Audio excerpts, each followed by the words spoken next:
Welcome to a new edition of the Neon Jazz interview series with Toronto-based jazz guitarist and composer Mike Murray. He opened up about his new 2022 CD, his debut called Horizon. This album was composed and arranged by Mike and showcases his wide musical knowledge and skill with the guitar, blending his own rock and jazz background with his experience in other styles, including Bollywood, Middle Eastern music, and so much more. He's got great stories, including a great story about Pat Metheny. Enjoy the whole interview. But hey, thanks for sending over the music. Thanks for reaching out. It's great to talk to you. Yeah, thanks so much for listening to it, man. I really appreciate it. Yeah, you bet. So let's get into Horizon. It is your debut album. With weather aside, you know, the world's starting to open up. Live gigs are starting to happen. How relieving is it to have this debut album out right now? Extremely. It's extremely relieving. The process of making it during the lockdowns, which, again, up here in Canada, especially Ontario, were a lot more severe than most parts of the world for a lot longer. Yeah, the process of making this thing was fun. It was great. It was extremely stressful, though, and I'm so happy that I was able to get it out, like, right about now. It's perfect. It's great.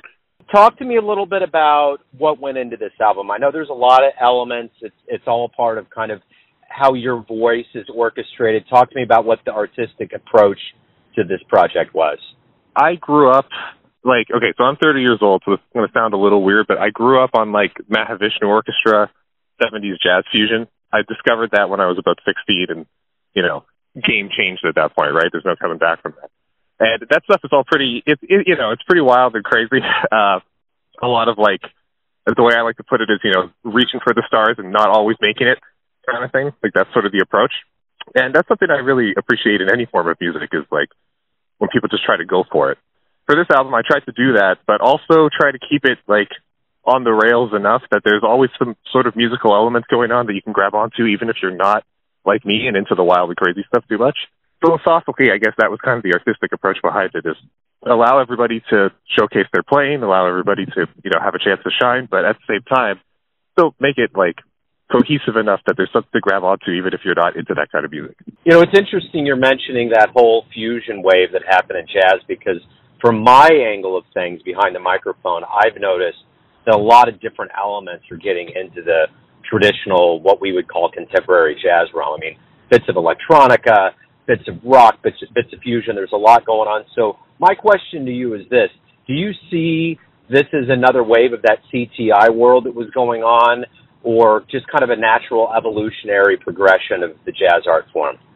Well, yeah, you know what? I think I'd have to go with the natural evolutionary progression. It's pretty open these days, I think. At least that's how it feels to me. You can kind of bring in whatever elements you're interested in doing. So for me, obviously, there's elements of Indian and Middle Eastern music on a couple of these songs, and, prog rock and blues, but there's still an improvisational element to all of it. Yeah, to me, that just seems like the logical evolution of the whole jazz philosophy, right? It started off with classically educated musicians taking it more into the realm of improvising, and it kind of just expanded from there, and I don't see why we should stop. I think we should just keep expanding. When the fan that buys this album sits back and listens to it, what do you hope they get from this experience? Well, I hope they enjoy it, first of all, just on a level of oh, this is pretty cool. The other thing is I try to make sure that there's a positive energy, I guess, flowing through this thing. So I hope that when their fan is listening to this, they can hear something they like, and they also could feel good about what they're listening to, and hopefully it leaves them feeling better than what they started. So as we all Earthlings kind of flee from the spaceship known as COVID-19, I'm curious, what did you learn about yourself over this time of quarantine and having more time with yourself that maybe you didn't realize before that's going to make you better and stronger as not only a musician but as a person as you promote this debut album? That is a great question. A lot. Yeah, the process of making this, it was sort of that was probably the biggest eye-opening thing for me.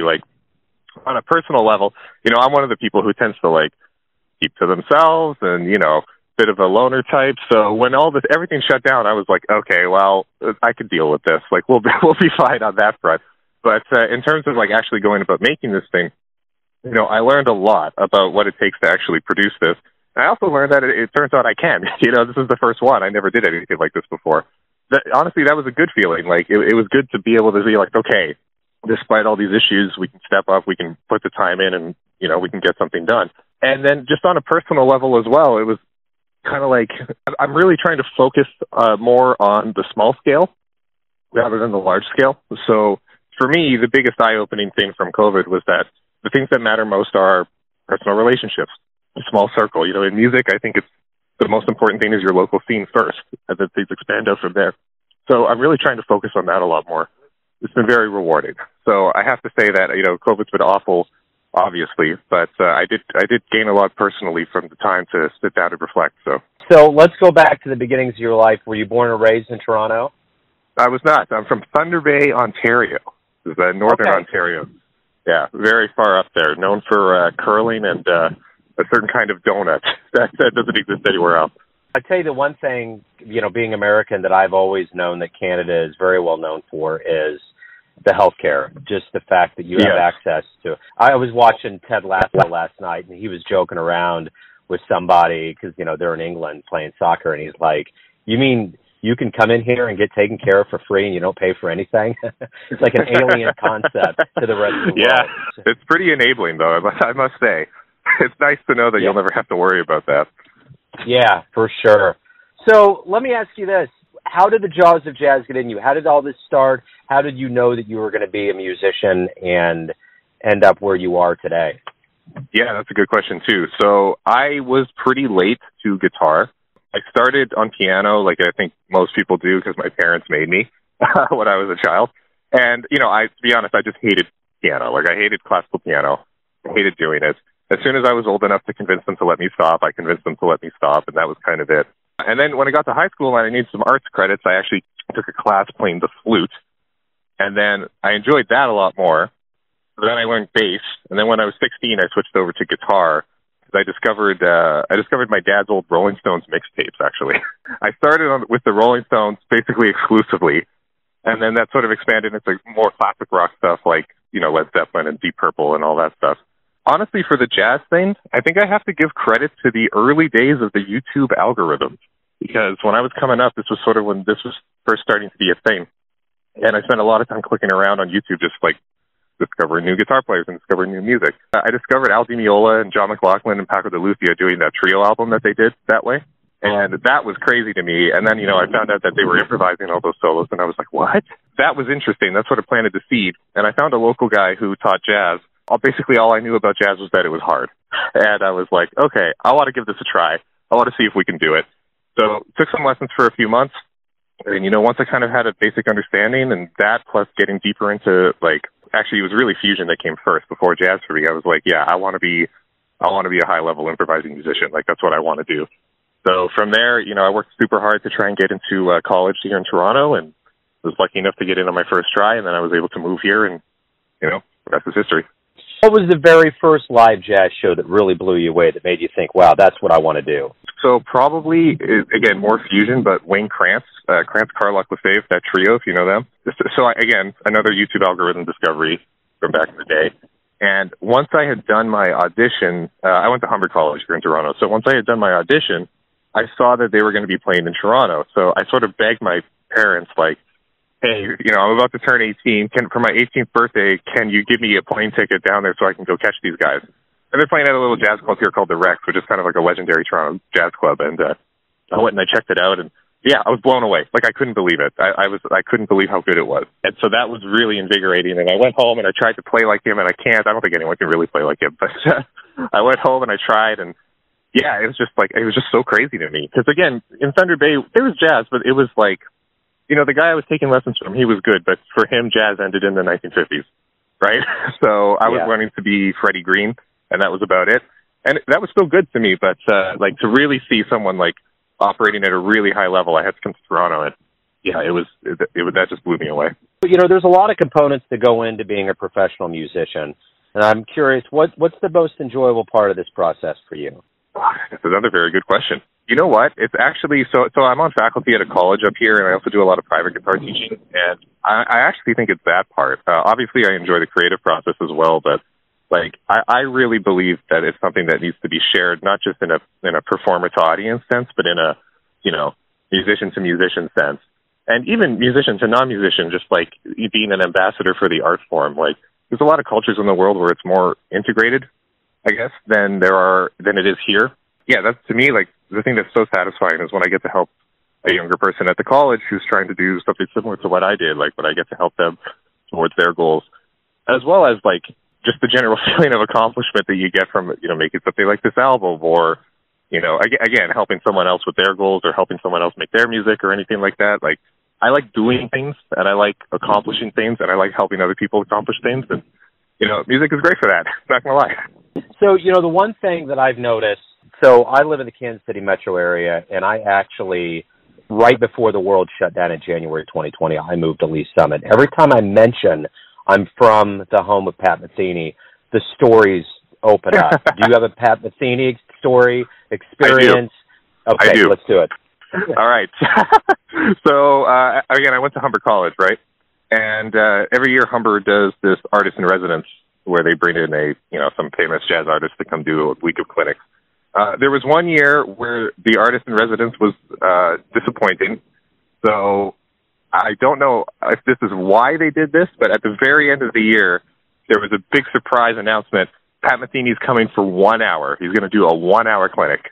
And we're all like, you know, what? Like, what? Huh?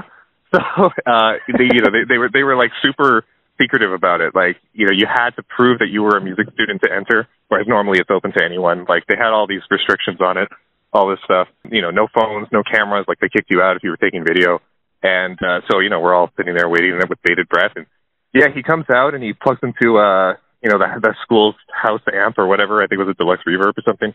He plays Autumn Leaves front to back, you know, a bunch of choruses of solo and stuff. And not a single chord was played. And none of us really noticed that there was no chords played. You know, that's just how inside and how good he is with that stuff. And, you know, afterwards we had our guitar master class, and, you know, we kind of were chatting with the department head, and he's like, "Did you guys notice he didn't play any chords?" We're like, "Oh shoot, no, I did not notice he didn't play any chords." But yeah, it was amazing. And that 1 hour was probably the best hour of education I got the entire time I was at that school. And that's not to say that the rest wasn't good, because it was great. But yeah, he had a lot of very insightful things to say. I think my favorite thing he said was when someone asked about having a career in music, you know, his answer was, you got to pay your bills, you got to eat, you got to have a roof over your head, number one. Like, it's not shameful to get a day job. And I was like, you know, what? This is so refreshing. So yeah, it was great. It was, honestly, that hour was amazing. We still talk about it sometimes, myself and some of my friends from school. If you could go and get into a time machine and go back and have a dream gig, where are you going? Who are you going to see? I can tell you exactly who it is and where. So Mahavishnu Orchestra, Toronto, at the Maple Leaf Gardens. I want to say it was 1972. So there's a guy up here that I play with named Paul DeLawn, and he's kind of like a legendary drummer up in Canada. He was Kim Mitchell's drummer, but then he went off to do all sorts of amazing things with all sorts of projects. Guy's a legend. And he's got a band where we just play all that old fusion stuff. And the first time I actually met Paul and we talked about it, you know, he told me about that show, and like the awe with which he described it, I hope I feel that excited about music in 30 years. You know what I mean? Like, you know, he's telling me about this 40 years after he saw the show or whatever. And he was just so excited. And if I'm not mistaken, I think Frank Zappa opened up as well or something like that. So, you know, ridiculous. And for me, that's it. Like, I've heard bootlegs of it, and it's incredible. But man, I would love to be there. You know, as the world opens up, live music starts again. What do you hope we all realize collectively about the power of live music as we get back to it? I hope we realize that it's worth doing no matter the scale of it, and I hope people are willing to go and invest in their local community, whether that be on the musician side or on the audience side. Like, well, we've lost that for a couple of years, and I think people hopefully saw some value that was lost. And I hope they just get back out and contribute at the local level and make it a vibrant scene in whatever city you're in. Like, I really think that's the most important thing. The rest is great. You know, I'm talking to you from Canada, obviously, so international is great too. But yeah, having that, I think, is that sense of community is something that we all lost, and I hope we get it back. Final question. Everyone has a perception or an idea of who they think you are, your family, your friends, your fans, but ultimately you live your life. You have a perception of who you are. Who do you think you are? I am just trying to do things I like until I die. That's all I can say about that. I like it. Sometimes brevity is the best way to go with that question, for sure. Yeah, these are good questions, man. These are great questions. Well, thank you, Mike. It was great to talk to you. Thank you for sending me over the music. I'm looking forward to profiling you on the show. Good luck with the debut and the return to the stage. Thanks so much, man. Really appreciate it. Thanks for listening and tuning in to another Neon Jazz interview, where we give you a bit of insight into the finest players in Toronto, Kansas City, and spots all over the globe, giving fans all that jazz. Thanks to Mike for his time, music, and story. If you want to hear more interviews, go to Famous Interviews with Joe Domino in the iTunes Store. Visit Neon Jazz at youtube.com. And for everything Neon Jazz, go to the neonjazz.blogspot.com. And for everything Joe Domino related, go to joedomino.com. If you feel like it, kick in a few bucks for the Neon Jazz cause. Until next time, enjoy the jazz, my friends.